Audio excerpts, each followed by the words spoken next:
Developed a drug habit. What drugs do you do?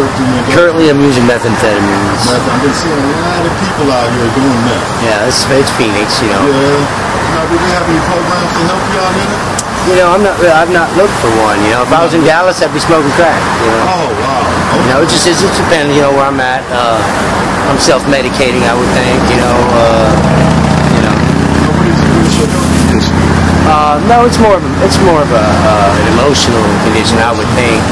Yeah, but I do notice out here you've either got you're mentally ill, or you've got emotional problems, or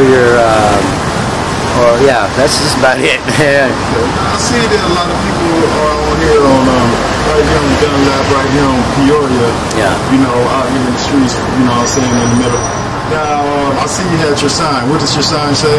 My sign, well, you know, this is the first time I've done this, and I won't fly another sign because I don't think there'll ever be a better one. Right. But it says, "Will twerk for food," and I will twerk. Well, yeah, usually they give me cash. Yeah. It's a good money maker. Not as good as a job, you know, like a good commission sales job or something like I could, you know, that I'm qualified for, that I could do. Right. But I'm just really. I think what happened to me personally was just I became disillusioned with corporate America. You know, I didn't think it was right, you know, to have to sell your soul, lie basically to make a living, make somebody else's profits, and that's what I found that I had to do with just basically every job I was at. The banks, their policies were geared toward defrauding their customers. I mean, let's be honest. The car dealerships, you know, we don't have to even go there, and on and on and on. So, you know, and I think, you know, the truth is worth a whole lot more than a wage. So, you know, and it cost me my family, you know.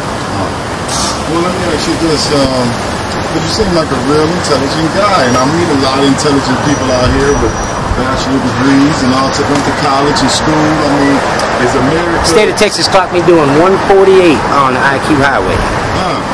That's right. That's the prison there. I just did time out there for fraud. So, yeah. That crack is a motherfucker. Anyway. Yeah. And I was just wondering, okay, well, you know, like I say, once again, you're a real intelligent person, it sounds like to me. Do you have any, something, you know, for the people, that young guy, or, you know, some type of advice? Well, my advice would be this. I mean, if you want to go to school, go to school if you think it'll help do what you want to do.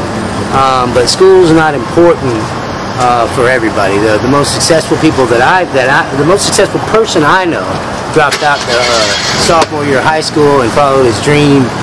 Became a photographer. Now he works for Don King. He's a fight promoter, and he's doing real well, and he loves his job. Actually, the most successful person I know is the lead singer for Linkin Park. We went to school together.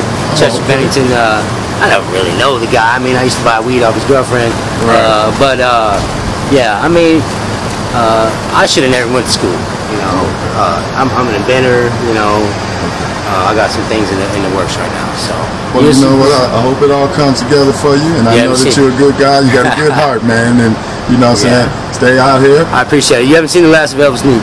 Okay, I'm gonna come back and holler at you. Thanks, I'll be around here. I appreciate it. All right, thank you. Okay, how you doing? I'm alright. What's your name? Michelle. Michelle. Are you from Phoenix, Arizona? Yes. How old are you, if you don't mind me asking you? I'm 30. You're only 30 years old? Mm-hmm. Okay, and let me know your living conditions here in Phoenix, Arizona. I live right across the street from here. It's just a 2-bedroom apartment, kind of quadruplex type thing. Okay. And it's me and my boyfriend and his uncle. He has Parkinson's disease, and then like his caregiver, she lives there too. No, actually, have you ever been under any influence of any drugs? Yeah. Do you still indulge in any drugs? Yeah. What is your drug of choice, if you don't mind me asking? Well, I mean, there's a couple. I don't do like everything, but if I had to pick one, I'm gonna say like weed. Weed? Mm-hmm. Okay. Right. That's a beautiful. I mean, you know, it can be a good thing.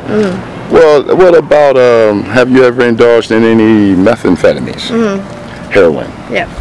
Now, I'm wondering, how can a pretty woman like yourself be influenced to be a part of something like that? It kind of happened like over like a period of time. Like with crystal meth, like it's like something recent that I started doing. Kind of like when I started living in this area. Like I never liked it before. It was just I like to go to sleep. I didn't like to be all up. Now, what do you think about this area? This area is called Sunny Slope, right? How do you feel about this area? I don't know. Well, like my family lives on like 83rd Avenue in Beardsley, and that's like a totally different neighborhood and area from here. Right. So coming from there to here, like it was I mean, it's a lot different. Like you can't leave shit outside. You can't leave anything anywhere of value or else. Well, do you have any support from your family? Yeah, I do. Like my mom and stuff. Like yeah, definitely. But I mean, you know what I mean? Like, well, yeah, I totally do. That's beautiful. Now, do you have any children? I do. How many children do you have? I have 2 girls. 2 beautiful babies. Now, where are they now? They're with my mom. They're with your mom. Okay, now, as of now, are you looking for any help for yourself? I've actually been, like recently I've just been kind of like, what do I want to do? Like, because I was a bartender, and I worked at a bank for a while, but I mostly just bartended, but I got burnt out on that, and now I'm kind of like burnt out on not having a job, so I just started actually like thinking about like what I want to do next, you know, like school or work or what kind of field or whatever. Now, as far as methamphetamine, weed or whatever, are you still tampering with those things? Well, are you high now? Yeah. You are high now. So, yeah. What are you high off of, if you don't mind me asking? Well, weed mostly, and then some crystal meth, and some heroin still, probably from last night, from yesterday. Yeah? Yeah. Okay. Now, I was wondering, do they have any places around here that can help you?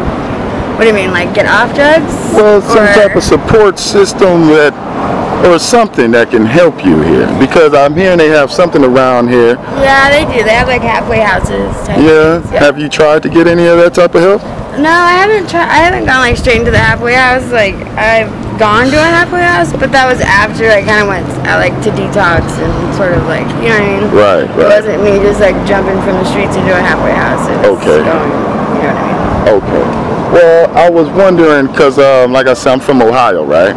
And a lot of things that I see out here, I don't see there, you know, and it's kind of interesting to me. That's why I'm putting this documentary together, you know, and I see a lot of youth out here, young people, you know, that's into methamphetamines and into heroin and, you know, 15, 16 years old.